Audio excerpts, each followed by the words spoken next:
Ideologia de gênero. Temos ouvido ultimamente falar muito a respeito disso, mas o que é ideologia de gênero? Bom, inicialmente, vamos definir aqui esses dois termos. Primeiro, gênero. Na gramática, serve para classificar palavras entre masculino e feminino. Por exemplo, casa, carro. Nesse sentido, gênero e sexo são sinônimos. Quando se fala de sexo masculino, se refere ao homem, sexo feminino, à mulher. O termo ideologia, o que é? Ideologia são conceitos e ideias que um grupo social desenvolve sobre a comunidade. Essa comunidade pode ser o bairro, pode ser a cidade, pode ser o mundo inteiro.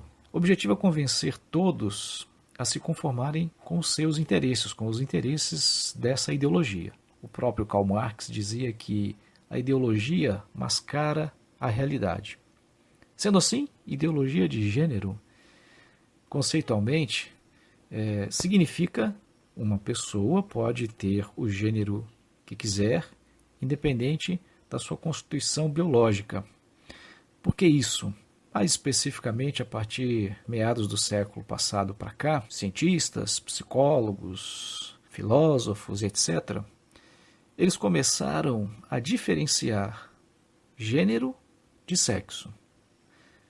Eles passaram a dizer que o sexo é biológico, masculino e feminino, macho e fêmea, e o gênero é social, é comportamental. E, nesse sentido, são categorias inúmeras, não apenas como no caso do sexo biológico, que é masculino e feminino, macho e fêmea. Dessa forma, eles começaram a dizer que tanto o homem quanto a mulher, macho e fêmea, podem ter inúmeros gêneros diferentes. Já vi listagens, e se você pesquisar na internet, vai encontrar muitos e muitos. Eu já ouvi falar de mais de 50. Como, por exemplo, você pode ser um homem ou uma mulher, transexual, intersexual, drag queen, drag kings, transgênero, andrógeno, heterossexual, homossexual, bissexual, autoerótico, assexual, pansexual, pedófilo. Como eu disse, a lista é muito grande. Como que aconteceu? Como a gente puxa o fio da meada disso aí? Se a gente for olhar com lupa, a gente vai voltar desde o início da humanidade. Por toda a história da humanidade sempre houve bolsões de promiscuidade. A Bíblia vai citar as cidades de Sodoma e Gomorra.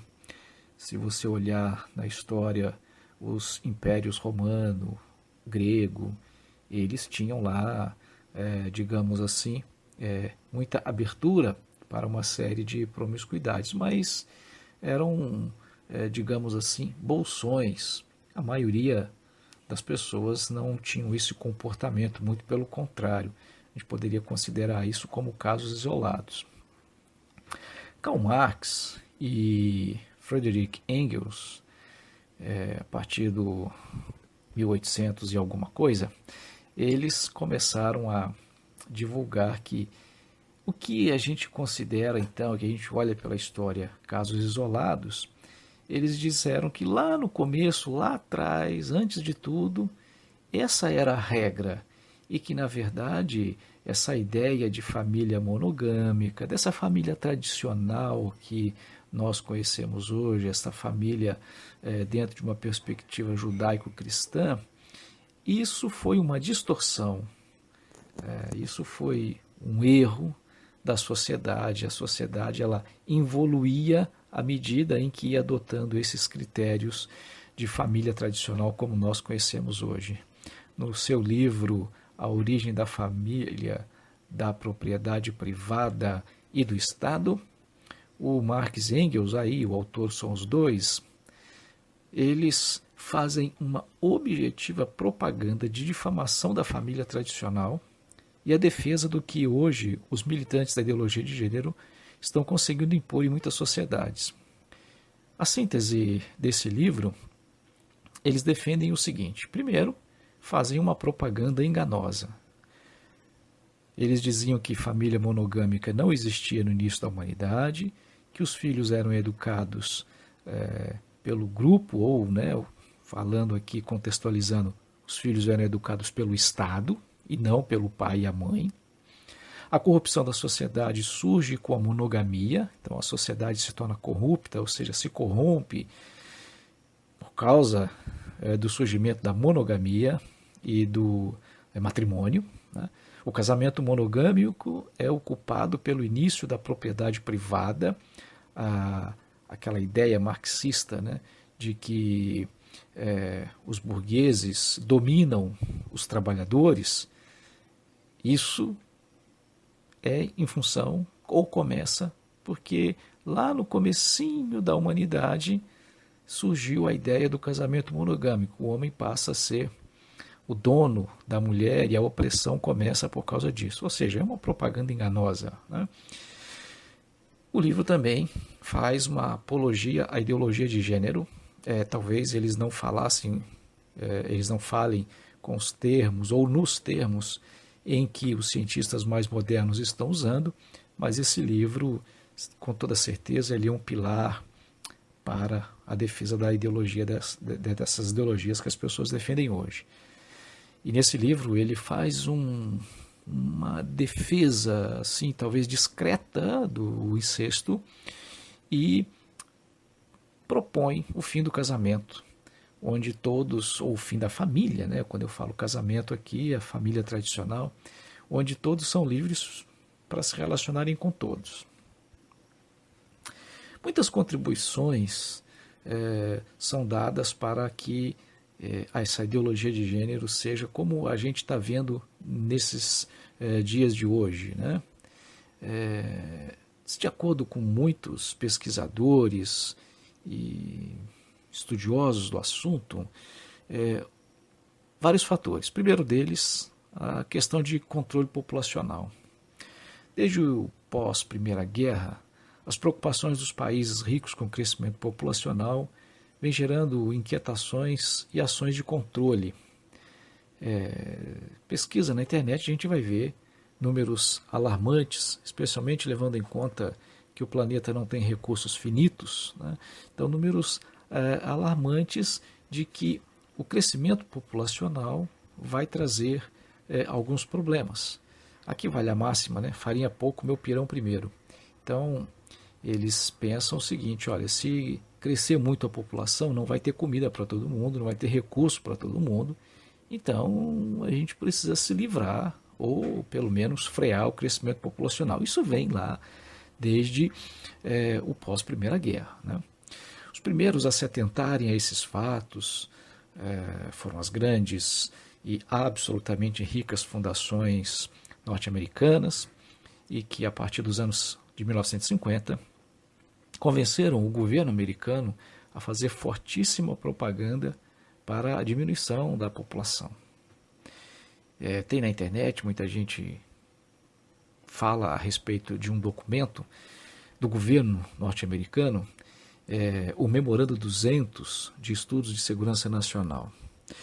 E esse memorando, ele traz dados, informações, né, implicações do crescimento da população mundial para a segurança dos Estados Unidos e interesses além-mar.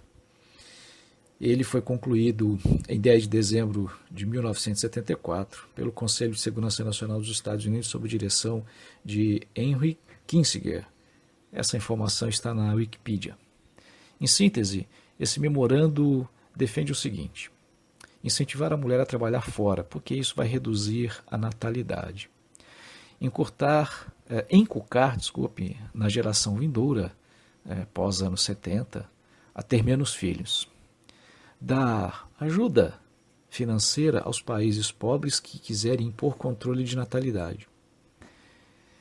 Nesse documento está textualmente lá escrito: nenhum país já reduziu o crescimento de sua população sem recorrer ao aborto. Então, financiamento de aborto mesmo, né? Diz lá: sem dúvida nenhuma, o aborto, legal ou ilegal, tem se tornado o mais amplo método de controle de fertilidade em uso no mundo. Então, as preocupações com o crescimento populacional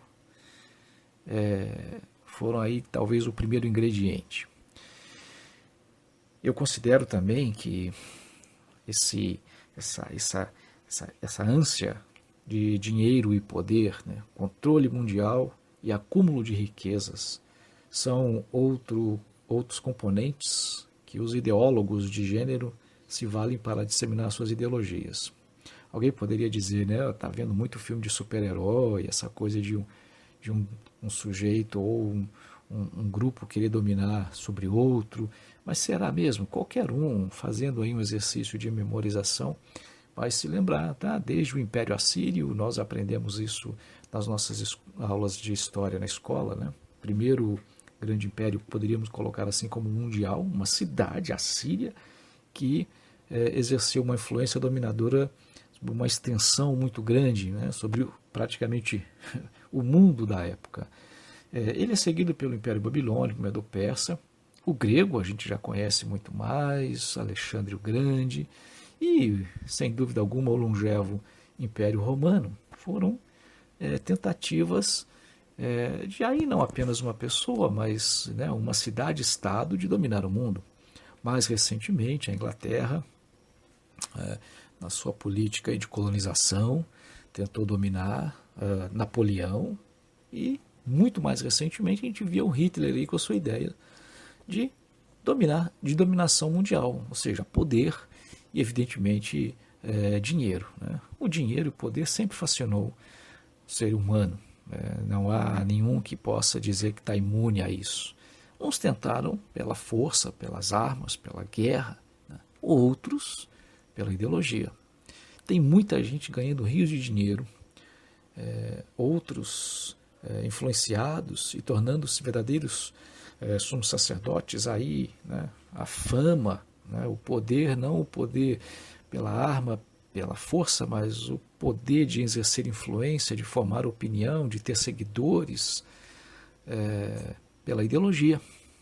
Então isso fascina muita gente. Também fator espiritual. A gente sabe que no mundo há dois lados, né? O Deus cristão e o outro. O Deus da Bíblia, o lado Deus da Bíblia é a única fonte de verdade. O outro lado, eles não creem numa verdade absoluta. E justamente por não crer numa verdade absoluta como os cristãos creem, há uma tentativa de desacreditar a Bíblia. Então tudo o que a Bíblia diz, tudo que na Bíblia ali está como absoluto, a tentativa muito forte de relativizar tudo aquilo, e para fazer isso precisa se combater e se antepor e fazer justamente o contrário. A ideologia de gênero, ela trabalha numa base de desconstrução e reconstrução.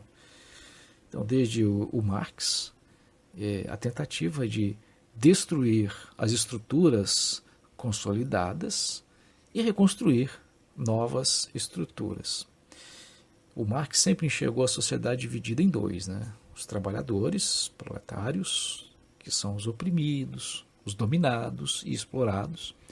Do outro lado, os burgueses, os opressores, os dominadores, os exploradores. Como eu disse antes, ele conclui que a sociedade é fruto da opressão do homem sobre a mulher.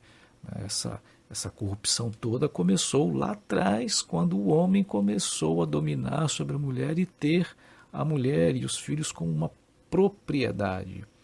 Esse é o entendimento dele. Ele dizia que precisava destruir, então, a estrutura de família tradicional para poder libertar a sociedade dessa que aqui, na época, ele chamava de ideologia, né? A família tradicional seria uma ideologia, né? Algo que mascara a sociedade. Ele está invertendo completamente a coisa. Uma vez que conseguisse destruir, no caso aí, a família, a sociedade seria livre da opressão. Os discípulos e seguidores dele deram continuidade aos seus pensamentos, né, e tudo mais. E à medida em que novas gerações vinham surgindo, eles vão somando, né, outros interesses e outros objetivos. Juntando isso, né, que já foi dito, sobre as fundações do governo americano, interesses diversos, tudo isso contribuiu para a atual ideologia de gênero. Somando-se a eles, então, né, outros atores, cientistas sociais americanos e europeus. É muito famoso aí no meio um sujeito que se chama John Money. Ele foi sexólogo e psicólogo.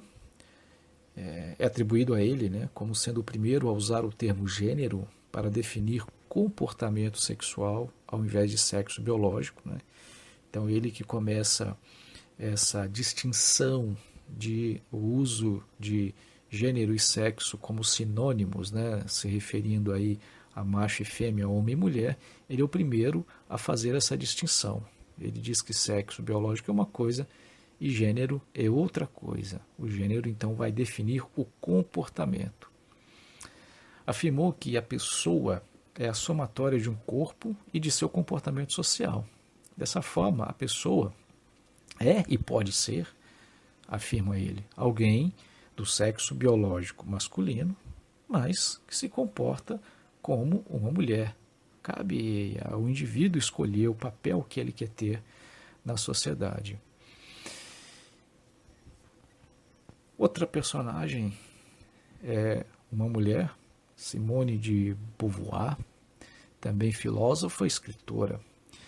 É dado a ela o crédito de ser a que diz a frase "não se nasce mulher, torna-se mulher", ou seja,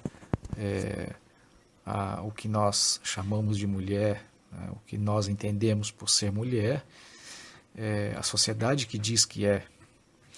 Ela afirma também que família, casamento, maternidade estão na origem da opressão e dependência femininas e são um empecilho para que vivam a sua liberdade. Ou seja, família, casamento e maternidade oprime a mulher.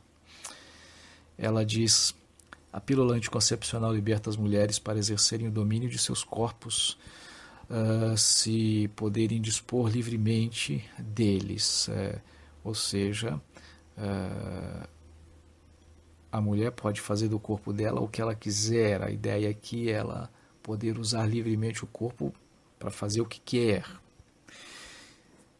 Ela diz ainda: nenhuma mulher deveria ser autorizada a ficar em casa criando filhos. As mulheres não deveriam ter essa opção, exatamente porque, se existe essa opção, muitas mulheres optarão por ela. Eu enxergo aqui subliminarmente nesta mensagem que ela defende um autoritarismo do Estado, uma ditadura estatal, obrigando a mulher, né, não tendo autorização, e se ela não tem autorização, se ela desobedecer, o que pode acontecer? Prisão, enfim, tortura, que exatamente a dona Simone estava querendo dizer com isso. A Judith Butler é uma filósofa pós-estruturalista estadunidense, uma das principais teóricas da questão de comportamento do feminismo, teoria Care, filosofia política e ética. Ela é professora do Departamento de Retórica e Literatura Comparada da Universidade da Califórnia, em Berkeley. Também atualmente professora de filosofia na Suíça. Essa é a definição que nos dá a Wikipedia. Você vai poder encontrar isso aí. O que essa mulher diz? Homem e masculino pode significar corpo feminino. Mulher e feminino pode significar corpo masculino. Homem ou mulher não é o que se é, mas o que se faz. E ela ensina, né, como construir o seu gênero. Então, ela vai dizer: desprenda-se do seu sexo biológico, ou seja, desvencilhe-se, imagine-se ou reprograme-se, né, reprograme seu cérebro, para que você se enxergue como uma pessoa que o seu sexo biológico, ou eu diria talvez, né, seus órgãos sexuais, são como um fio de cabelo, como uma unha, enfim. Desprenda-se de normas culturais ou religiosas. E aí você vai, com isso, aprender a construir o seu gênero. A partir desses desprendimentos e dessa reprogramação cerebral, você vai poder dizer que, apesar de ser do sexo masculino, você pode ser mulher, homem e mulher, de manhã homem, de tarde mulher, alguma coisa no meio do caminho, enfim. A próxima da nossa lista aí, a Sulamita Firestone, é a defensora do pós-gênero. Ela prega a libertação da tirania da família biológica, a extinção das classes sociais e dos sexos, propõe uma reforma feminista, mulheres devem assumir o controle total da sociedade, a dominação mesmo, né? E aqui a gente já viu uma certa contradição, né? Porque se não existe homem nem mulher, então por que as mulheres devem assumir o controle total da sociedade? Como veremos mais para adiante, né? E talvez ela mesma defenda essa ideia de eliminação completa de gênero, então que mulher vai assumir completamente a sociedade?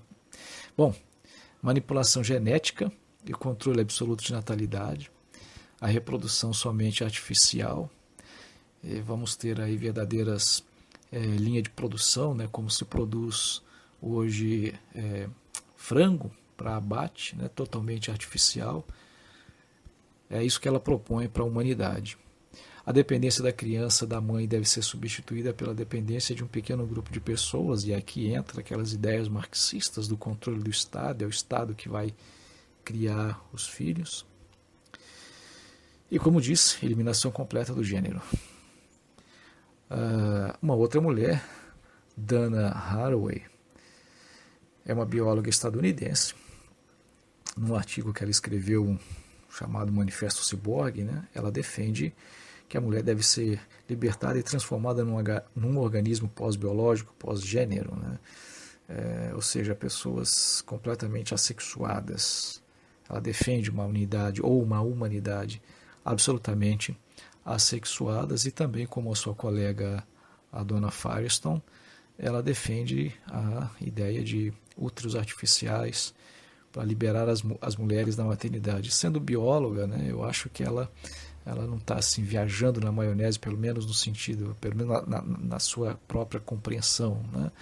Ela acredita mesmo, deve acreditar mesmo que a ciência vai ter condições de fazer com seres humanos, como já se faz hoje com animais que são fecundados em laboratório, criados, incubados em incubadoras artificiais e tudo mais. Bom, e quais são as consequências disso daí, né?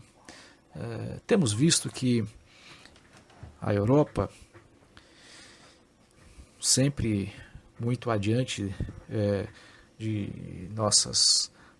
do nosso tempo, as coisas acontecem em Europa, Estados Unidos, e depois é que elas venham para cá, para o bem ou para o mal, a gente sempre recebe as coisas aqui depois de que elas já foram muito bem experimentadas lá. Nesse caso, eu agradeço a Deus por isso, porque a Europa, que já desde os anos 80, quem sabe até um pouco antes, vinha adotando isso oficialmente. Em alguns países está na lei o ensino da ideologia de gênero. Eles já estão colhendo muitas desgraças, né?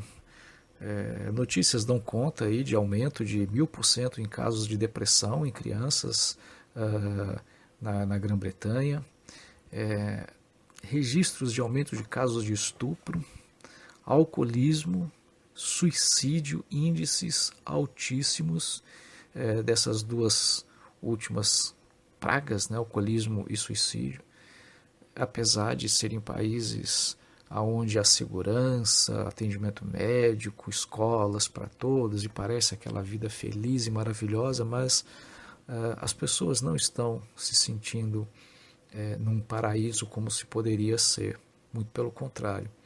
Problemas existenciais, psicológicos, espirituais estão afetando terrivelmente a vida dessas pessoas.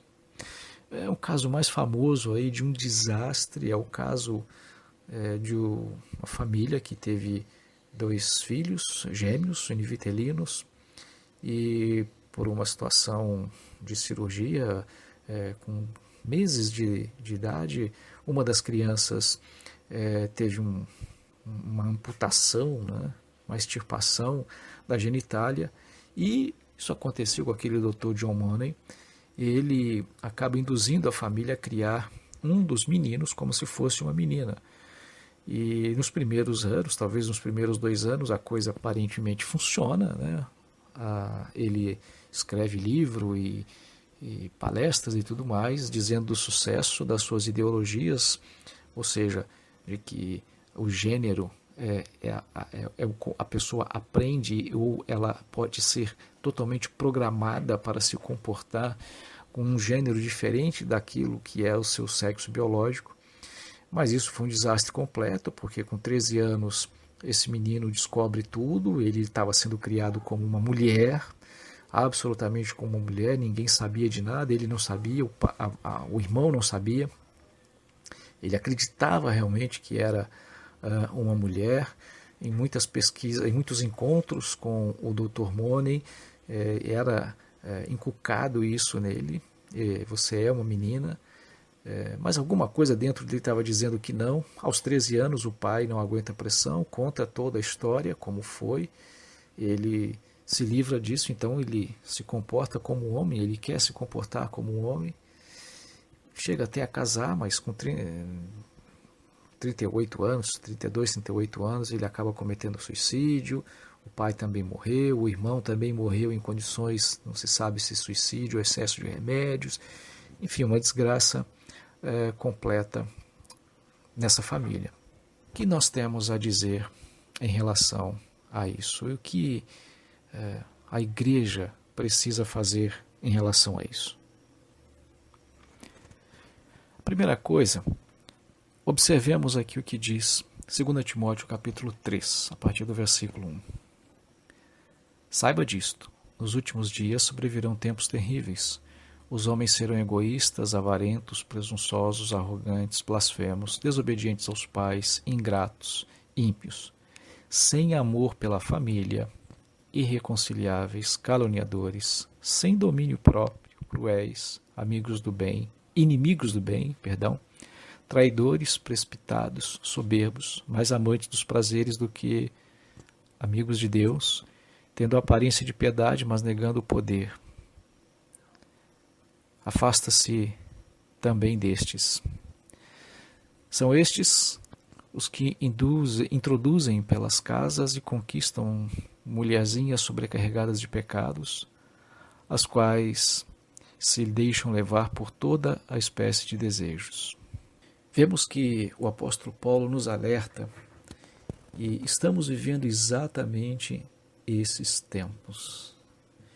Então, a primeira coisa que temos que ter em mente é que nada escapa ao controle de Deus. Deus está vendo todas essas coisas e nos alerta para que possamos, através aqui da palavra dele, escaparmos, fugirmos, identificarmos quando essas coisas estiverem acontecendo.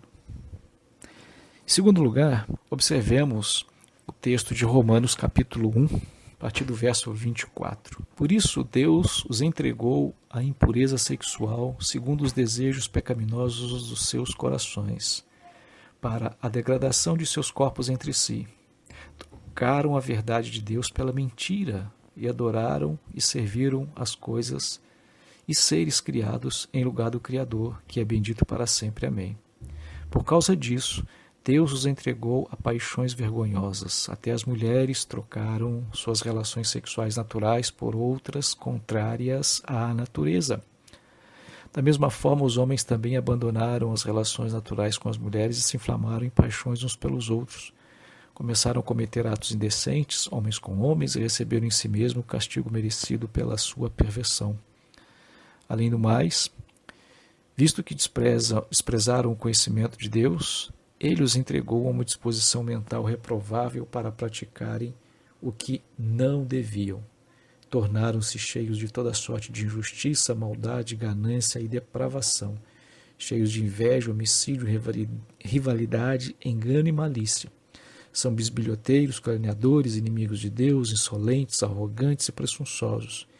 Inventam maneiras de praticar o mal, desobedecem a seus pais, são insensatos, desleais, sem amor pela família, implacáveis. Ou seja, essas aberrações, e nesse sentido eu posso dizer doutrinas de demônios que são ensinadas por essas ideologias de gênero, nada mais são do que de uma ação de Deus, de um abandono de Deus dessas pessoas, e por causa disso elas estão praticando todas essas coisas. Então eu diria que, num certo sentido, tudo isso está acontecendo porque Deus lhes está virando as costas, porque não por outra razão senão a capacidade ou o pecado humano, a capacidade do ser humano de pecar, essa depravação total do ser humano. São pessoas que certamente têm as suas oportunidades de conhecerem a Deus, de se arrependerem, mas agindo com a dureza do coração, como o texto diz, preferem adorar a criatura ao invés do Criador. No entanto, em face de tudo isso, a Bíblia não tem uma palavra de desesperança, pelo menos não para aqueles que de fato creem na Bíblia como nossa única fonte de revelação e de orientação. Creem na Bíblia como a absoluta palavra verdadeira do Deus verdadeiro. Para aqueles que creem assim, ela diz em 2 Coríntios capítulo 4, versículo 8, de todos os lados somos pressionados, mas não desanimados. Ficamos perplexos, mas não desesperados. Somos perseguidos, mas não abandonados. Abatidos, mas não destruídos. Ou seja, a mensagem que a Bíblia traz para a igreja não é uma mensagem de destruição. Ainda que caiam 1000 ao nosso lado, 10.000 à nossa direita, nós não seremos atingidos. A igreja continuará triunfante sob todo o poder das trevas, porque Deus, o Senhor Jesus, prometeu que estaria conosco todos os dias, que nesse mundo temos aflições, mas assim como Ele venceu, nós também venceremos. A igreja, a verdadeira igreja de Cristo, há de triunfar sobre isso. No entanto, compete a nós, a cada um de nós, enquanto estamos aqui, primeiro, não negar a fé, não desistir, e, em segundo lugar, pregar o Evangelho, porque a palavra de Deus nos diz que devemos pregar o Evangelho a toda criatura, ensinando-as a guardar todas as coisas que Ele tem ordenado. Esse é o nosso papel. Nós devemos lutar com todas as nossas forças, lutar aqui no sentido de não desistir, de não recuar, de não esmorecer, de não se deixar levar por esses pensamentos ou por essas ideologias, mas manter firme e viva a nossa fé na palavra de Deus. Oremos. Senhor Deus Todo-Poderoso, o mundo, Senhor, tem se corrompido e parece que estamos sendo oprimidos de todos os lados. O inimigo parece que não se cansa, mas sabemos que Tu és mais que vencedor e que tens prometido guardar a igreja contra todo o mal. Tua palavra nos diz que somos mais que vencedores em Cristo Jesus. Nada, nem altura, nem profundidade, nem a vida, nem a morte, nem principados e potestades, nem dominadores, nem homem, nem nada nesse mundo pode nos separar do Teu amor. Guarda a Tua igreja, Senhor, e empodera a Tua igreja para resistir a toda ação maligna. Em nome de Jesus. Amém.